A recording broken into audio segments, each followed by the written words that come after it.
Bismillahirrahmanirrahim.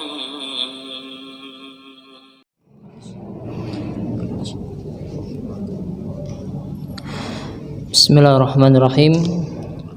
Assalamualaikum warahmatullahi wabarakatuh. Alhamdulillah alladzi khalaqas samawati wal ard wa ja'ala adh-dhulumati wan nur walhamdulillahilladzi faddala al-'ilma 'ala al-jahl. Asyhadu an la ilaha illallah wahdahu la syarika lah. Lahul mulku wa lahul hamdu wa huwa ala kulli syai'in qadir. Wa asyhadu anna nabiyyana Muhammadan sallallahu alaihi wasallam abduhu wa rasuluhu alladhi ba'athahu Allahu ila an-nas ajma'in. Qala Allah ta'ala fi kitabil karim, qul hal yastawi alladhina ya'lamuna wal ladhina la ya'lamun. Wa qala Rasulullah sallallahu alaihi wasallam, man yuridillahu bihi khairan yufaqihu fid din. Amma ba'd.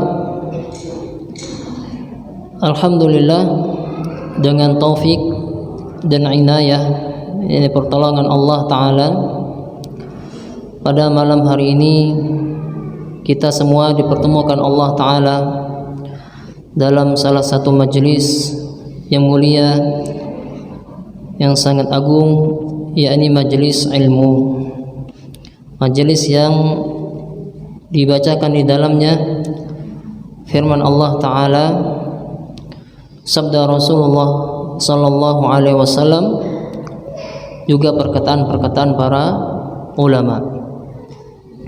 Alhamdulillah, jamaah rahimani wa rahimakumullah. Pada malam hari ini insyaallah kita akan memulai salah satu kajian yang sangat penting, yang mana kajian ini juga sebuah kebutuhan di dalam hidup kita, mulai kecil hingga kita wafat, ya, berkaitan dengan pembahasan tauhid. Sebenarnya pembahasan ini juga banyak dibahas oleh para asatidzah yang lainnya, akan tetapi tidak mengapa butuhnya kita kepada tauhid itu sampai kita wafat, ya. Dan di antara kitab yang bagus, yang syarat dengan ilmu, yang membahas perkara tauhid, namanya juga kitab Tauhid, karya Syekh Muhammad At-Tamimi. Karya beliau sangat banyak yang berkaitan dengan akidah dan tauhid, seperti syarah Thalathatul Usul, Al-Qawaidul Arba', Kashfus Syubhat, dan yang lain sebagainya, ya. Kitab tauhid itu termasuk kitab yang bagus untuk dibahas, karena banyak para ulama itu mensyarahnya, ya. Nah, kemudian jamaah rahimani rahimakumullah, ya. Di sini saya insyaallah akan mengambil pembahasan dari salah satu buku, yakni karya Al-Ustadz Abu Isa Abdullah bin Salam, yang beliau beri judul Mutiara Faedah Kitab Tauhid. Kenapa saya mengambil kitab ini? Karena buku ini, karena pembahasan di dalam buku ini beliau mengambil dari berbagai macam syarah, ya, berkaitan juga dengan kaidah-kaidah di dalam tauhid. Beliau kumpulkan di dalam buku ini dengan bahasa yang insyaallah mudah untuk kita pahami. Maka saya membeli kitab ini untuk kita bahas, ya. Di dalam kitab ini, ya, beliau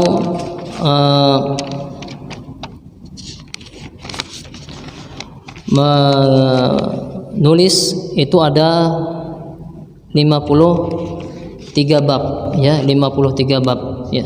Sebelumnya ya sedikit terlewat, saya ingin memperkenalkan ya, nama saya mungkin bagi yang sudah tidak asing itu sudah tahu, yakni Ruslan ya. Ruslan aktivitas kesehariannya di Pangkal Pinang ya, di Ma'had Tahfidz Al-Qur'an Zir bin Hubeish ya. Disitulah aktivitas kita kesehariannya, mendidik para santri menjadi insyaallah para pengemban Al-Qur'an ya. Nah, itu sedikit mengenai saya. Insyaallah kita langsung pada pembahasan pada malam hari ini. Insyaallah kajian ini akan berlanjut, yakni kita akan memasuki bab yang pertama dari kitab ini, mutiara faedah-faedah yang berkaitan dengan tauhid. Apakah faedah-faedahnya ya, buah-buah ya, atau keistimewaan-keistimewaan yang kita dapatkan dari seorang hamba ketika hamba itu bertauhid ya. Penyebutan kata tauhid maka itu adalah penyebutan yang sangat khusus ya.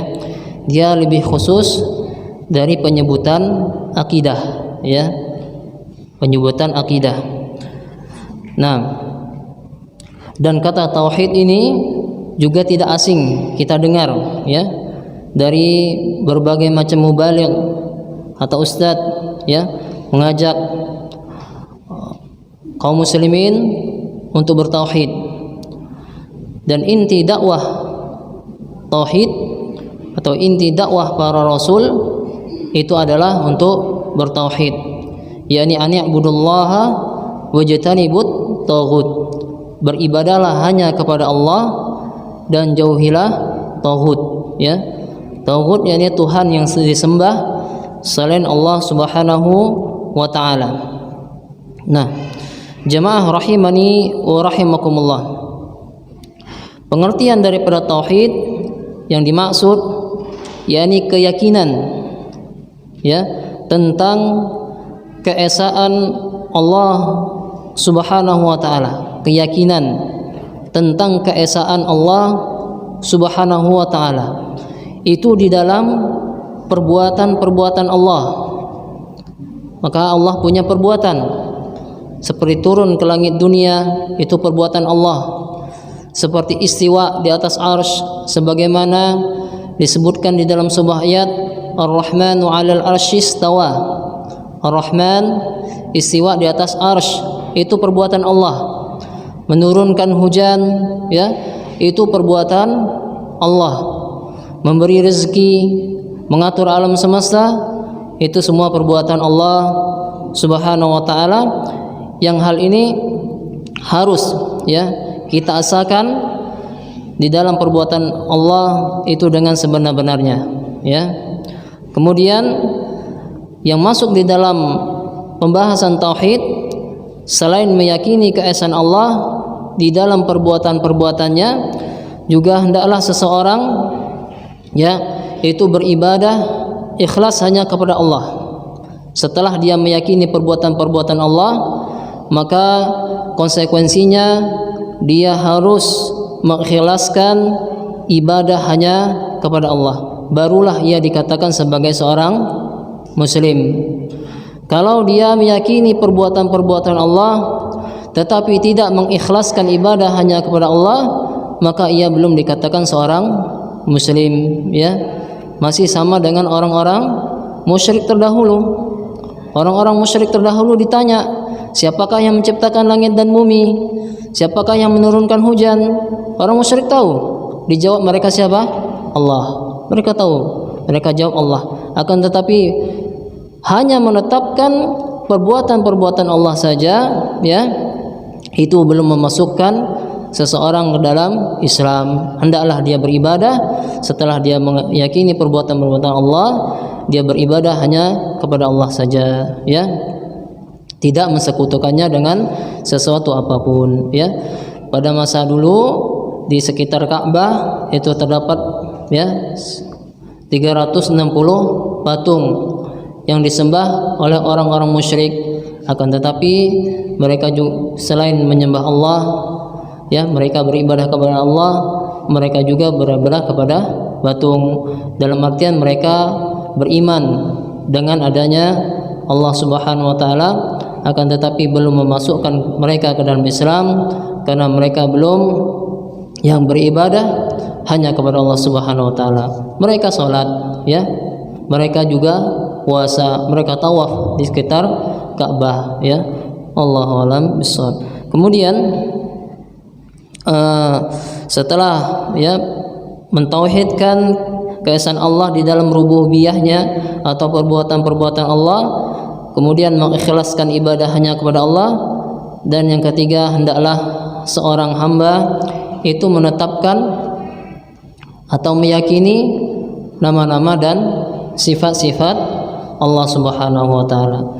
Ini termasuk ya akidah Ahlussunnah wal Jamaah, yaitu beriman dengan nama-nama Allah dan sifat-sifat Allah Subhanahu wa taala. Allah punya nama, Allah punya sifat. Ar-Rahman, Ar-Rahim, Al-Malikul Quddus, As-Salam, dan seterusnya, itu termasuk nama-nama Allah Subhanahu wa taala. Dan nama-nama Allah ya terkandung di dalamnya sifat. Di dalam beriman ya dengan nama-nama Allah dan sifat-sifat Allah harus kita tinggalkan 4 hal ya. Di dalam beriman dengan nama-nama Allah, sifat-sifat Allah harus kita tinggalkan 4 hal. Yang pertama, meninggalkan yang namanya tahrif ya. Insyaallah nanti saya jelaskan. Yang kedua, meninggalkan yang namanya ta'til. Yang ketiga, meninggalkan takyif. Dan yang keempat, meninggalkan tamtsil. Ini kaidah yang harus kita pegang ya. Di dalam beriman dengan nama dan sifat-sifat Allah harus meninggalkan 4 hal ini. Tahrif maksudnya adalah merubah ya, merubah ya sesuatu kepada makna yang lain atau kepada lafaz yang lain. Karena di dalam tahrif itu ada 2. Yang pertama adalah tahriful lafaz, yang kedua adalah tahriful makna ya. Dilarang merubah nama-nama dan sifat-sifat Allah Subhanahu wa taala.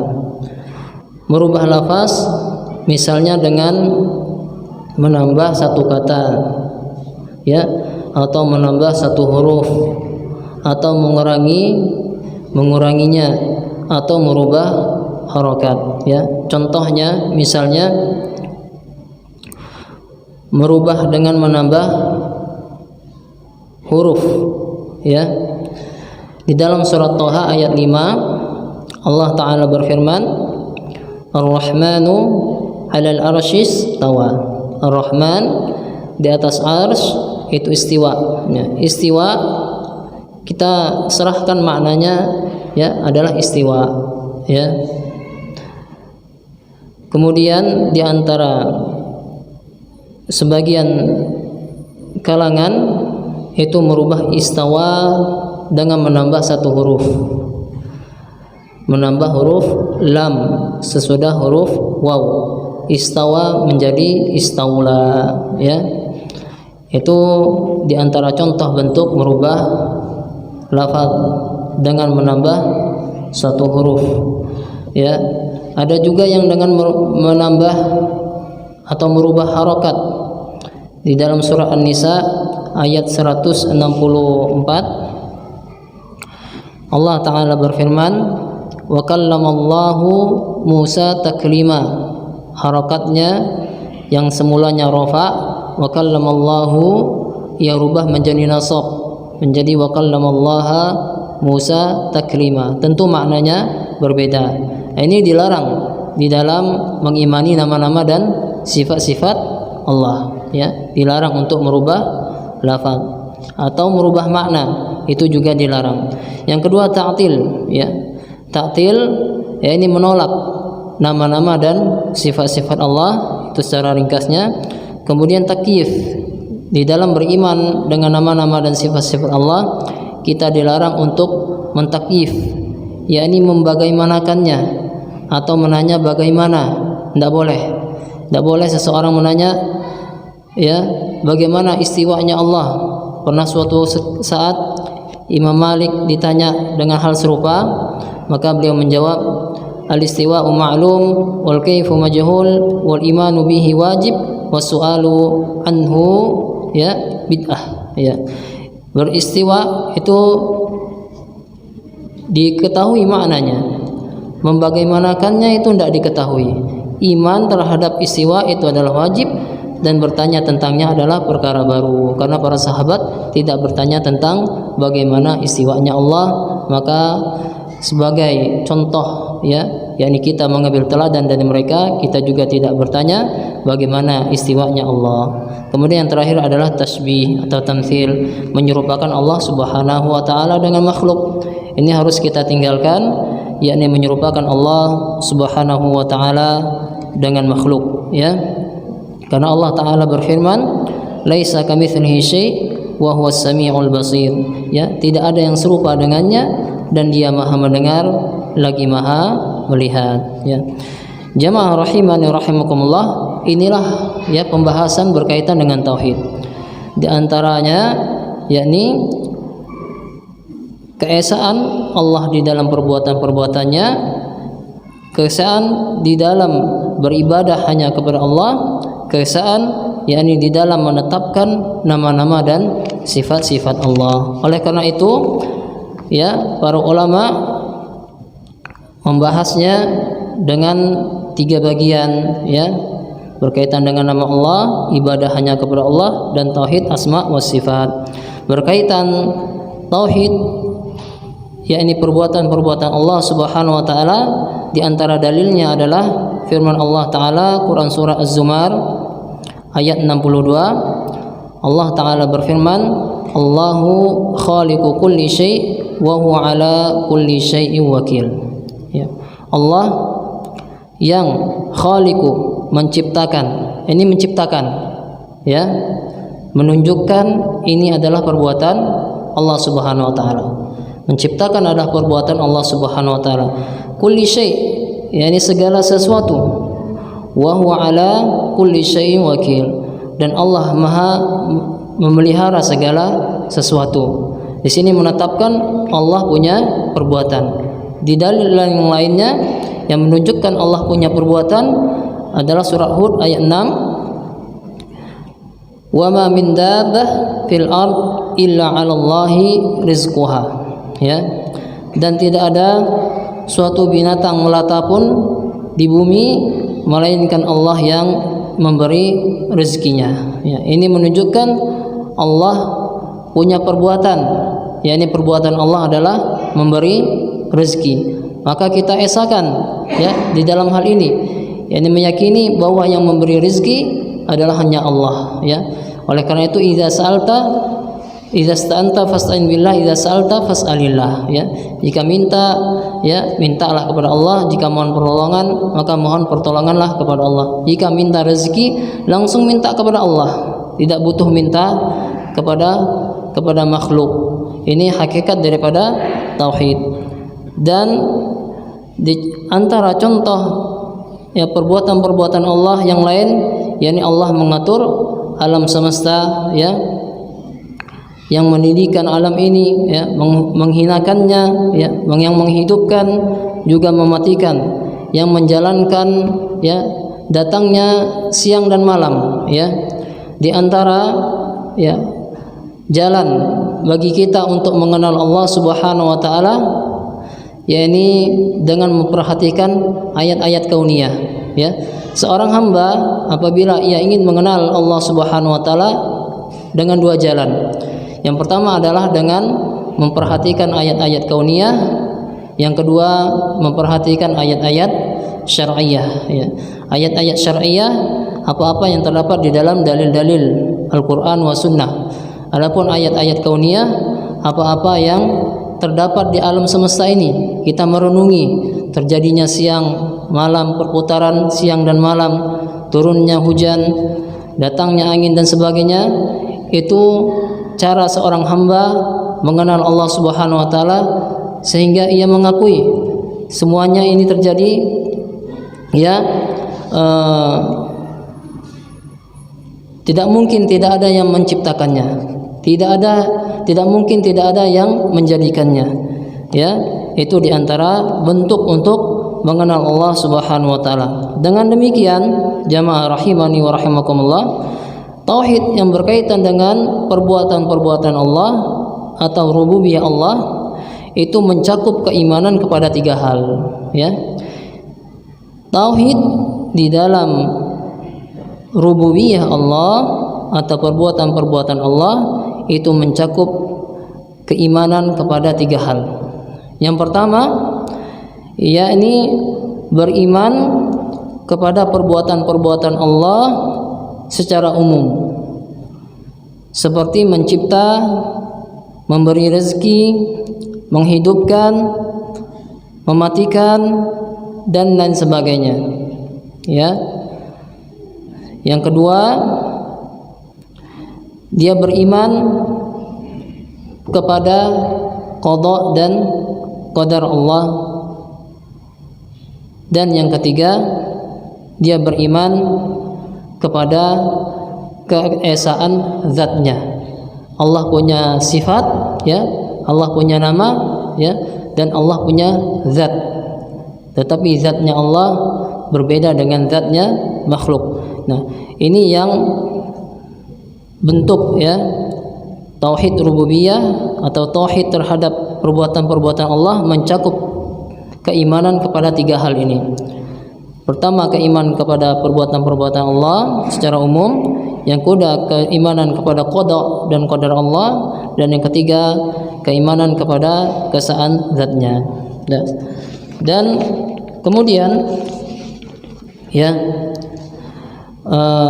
berkenaan dengan tauhid asma wa sifat, tauhid dengan nama-nama dan sifat-sifat Allah, itu juga sangat banyak dalilnya yang menyebutkan hal tersebut. Di antaranya adalah Quran surah Al-A'raf ayat 180, ya. Allah taala berfirman, walillahil asmaul husna fad'uuhu biha, dan milik Allah al asmaul husna, nama-nama yang indah, ya. Fad'uuhu biha, maka mohonlah kepadanya dengan menyebut asmaul husna. Tidak mengapa kita meminta kepada Allah dengan nama di antara nama-nama Allah taala, ya. Ini di antara dalil bahwasanya Allah punya nama dan punya sifat, ya. Juga di dalam ayat yang lain Allah taala berfirman, qul ud'ullaha aw ud'ur rahman ayyaman tad'u falahul asmaul husna. Katakanlah, serulah Allah atau serulah Ar-Rahman, dengan mana saja yang kamu suruh, yang kamu minta, dia mempunyai asmaul husna, nama-nama yang terbaik. Nah, ini menunjukkan, ya, beriman atau bertauhid kepada Allah mencakup 3 hal, terhadap perbuatan-perbuatan Allah, kemudian terhadap nama-nama dan sifat-sifat Allah, dan beriman ibadah itu hanya untuk Allah Subhanahu wa taala. Kemudian jamaah rahimani wa rahimakumullah, hal-hal yang terus kita perhatikan, ya, dalam tauhid asma wa sifat, ya. Sebagiannya tadi sudah saya sampaikan, tapi ini sangat penting, hal-hal yang perlu kita perhatikan ketika kita bertauhid dengan nama-nama dan sifat-sifat Allah. Yang pertama, hendaklah seseorang ketika beriman dengan nama-nama dan sifat-sifat Allah, ia menetapkan semua nama, ya, apa saja yang datang dari Al-Quran dan Sunnah berkaitan dengan nama-nama dan sifat-sifat Allah yang Allah telah sifatkan pada dirinya dan telah Rasulullah SAW sifatkan berkaitan dengan diri Allah Subhanahu wa taala, maka semuanya wajib kita tetapkan, wajib kita imani, ya. Dan tidak boleh menolak atau menafikan satupun dari nama-nama dan sifat-sifat Allah. Di antara bentuk menolak, ya ini melakukan tahrif, merubah makna. Itu di antara bentuk menolak nama dan sifat Allah. Di antara menolak, ya ini ta'til. Ta'til jelas, ya ini menolak nama-nama dan sifat-sifat Allah. Istawa itu maknanya ala, tinggi. Allah di atas arsy. Jangan dirubah maknanya menjadi istaula dengan menambah huruf lam. Ya. Maka yang merubah salah satu ayat Al-Qur'an yakni dengan menambah huruf lam, bermakna apa? Menguasai. Ya.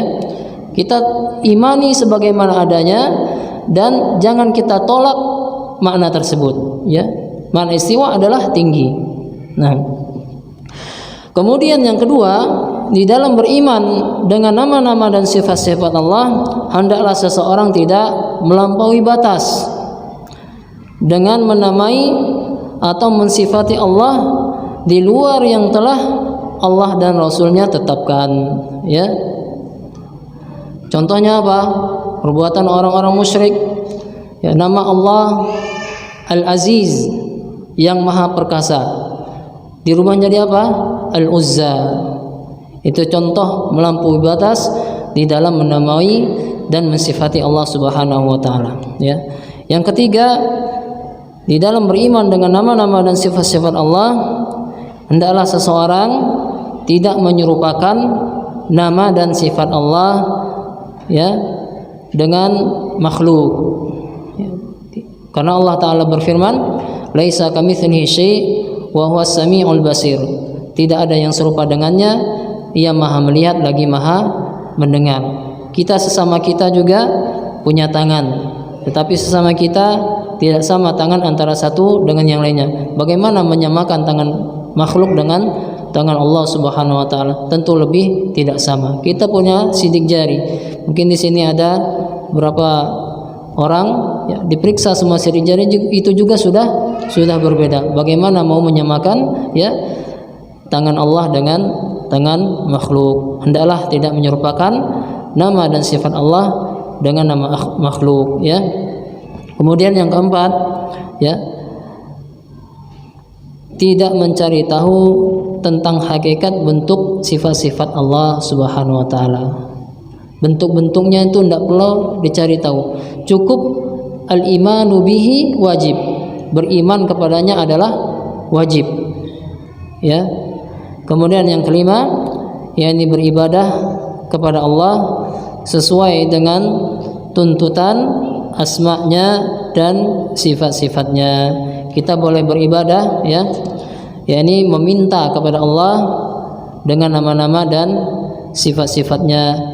Ya Ghaffar, yang Maha Pengampun, ampunilah aku, ya. Kemudian ya Hayyu ya Qayyum bi rahmatika astaghits, ya, dan seterusnya. Nah, kemudian jamaah rahimani rahimakumullah, kedua, ya, macam tauhid di atas, yakni tauhid tentang perbuatan-perbuatan Allah dan tauhid asma wa sifat, termasuk dalam satu pembahasan, yakni tentang keyakinan atau pengenalan tentang Allah Ta'ala. Oleh karena itu, kedua macam tauhid tersebut biasa disatukan pembahasannya dengan nama tauhid ma'rifah wal itsbat, ya, tauhid pengenalan dan penetapan. Pada dasarnya fitrah manusia yang beriman ketika ia dilahirkan mereka telah bertauhid, ya. Syekhul Islam mengatakan, ya, pada dasarnya fitrah manusia itu telah bertauhid, dia telah Islam, ya. Pada dasarnya dia telah Islam. Akan tetapi yang menjadikan dia musyrik atau kafir adalah kedua orang tuanya. Kullu mauludin yuladu 'alal fitrah fa abawahu yuhawwidanihi aw yunassiranihi aw yumajjisanihi. Seluruh, ya, yang dilahirkan itu dilahirkan dalam keadaan fitrah, dalam keadaan bertauhid, ya. akan tetapi kedua orang tuanya lah yang menjadikan ia bisa tidak bertauhid. Fa abawahu yuhawwidanihi, ada yang menjadikannya orang Yahudi karena dia lahir di lingkungan Yahudi yang awalnya fitrahnya bertauhid, maka setelah besar ia menjadi orang Yahudi. Au yunassirani, yang awalnya dia dilahirkan dalam keadaan bertauhid, ya, tetapi dia berada di lingkungan Nasrani sehingga orang tuanya lah yang menjadikan dia seorang Nasrani, ya. Kemudian au yumajjisani, ia dilahirkan dalam keadaan bertauhid, fitrahnya bertauhid, ya. Dia dilahirkan di lingkungan yang orang-orang Majusi. Orang-orang Majusi itu yakni penyembah api, ya. Penyembah dua Tuhan, Tuhan cahaya dan Tuhan kegelapan, ya. Sama dengan Qadariyah, ya, penyembah dua Tuhan. Nah, dia dilahirkan di lingkungan orang Majusi yang awalnya dia bertauhid, ya, dia Islam, akan tetapi orang tuanya lah yang menjadikan ia menjadi Majusi.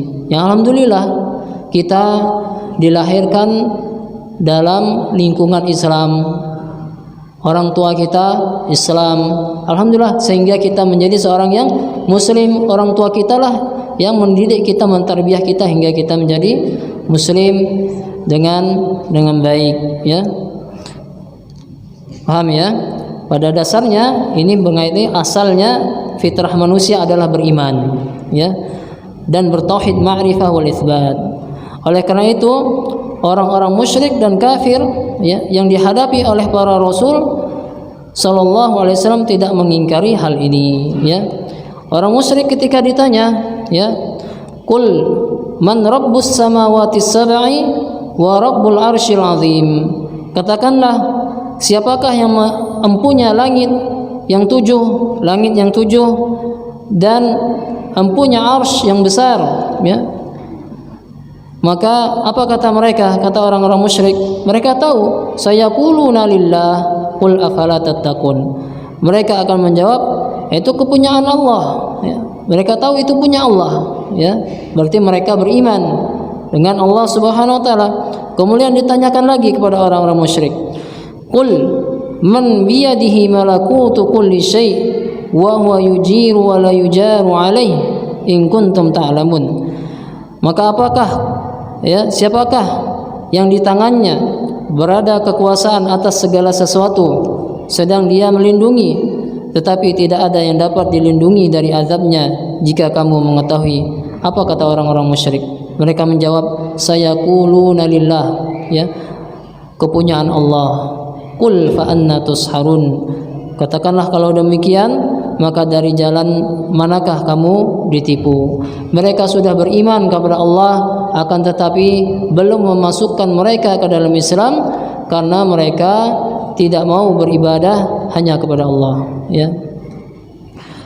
Seluruh orang musyrik mengakui adanya Allah, beriman dengan adanya Allah. Kalau mereka tidak beriman dengan adanya Allah, itu karena kesombongan mereka. Mereka berpura-pura tidak beriman, ya. Sebagaimana Fir'aun, ya, yang mengaku Tuhan, pada akhirnya dia mengaku, ya, baru bertaubat, ya. Dia mengaku bahwasanya Allah Subhanahu wa taala adalah Rabb segala sesuatu. Kemudian qalat rusuluhum afillahi syakkun fatiris samawat, berkata rasul-rasul mereka, apakah ada keraguan terhadap Allah pencipta langit dan bumi, ya. Ini pertanyaan untuk mengingkari mereka. Kalaulah ada manusia, ya, yang mengingkari perbuatan-perbuatan Allah, tidak mengakui adanya perbuatan-perbuatan Allah dan tidak mengakui kesempurnaan nama-nama dan sifat-sifat Allah, itu hanyalah kesombongan di dalam lisannya.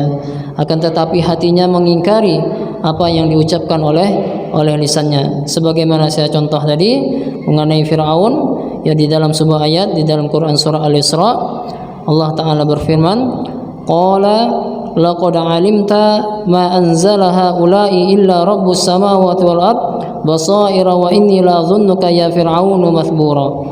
Musa menjawab, sesungguhnya kamu telah mengetahui, ya, dia berkata kepada Fir'aun bahwa tidak ada yang menurunkan mukjizat-mukjizat itu kecuali Tuhan yang Maha memelihara langit dan bumi sebagai bukti-bukti yang nyata, dan sesungguhnya aku mengira kamu wahai Fir'aun seorang yang akan binasa.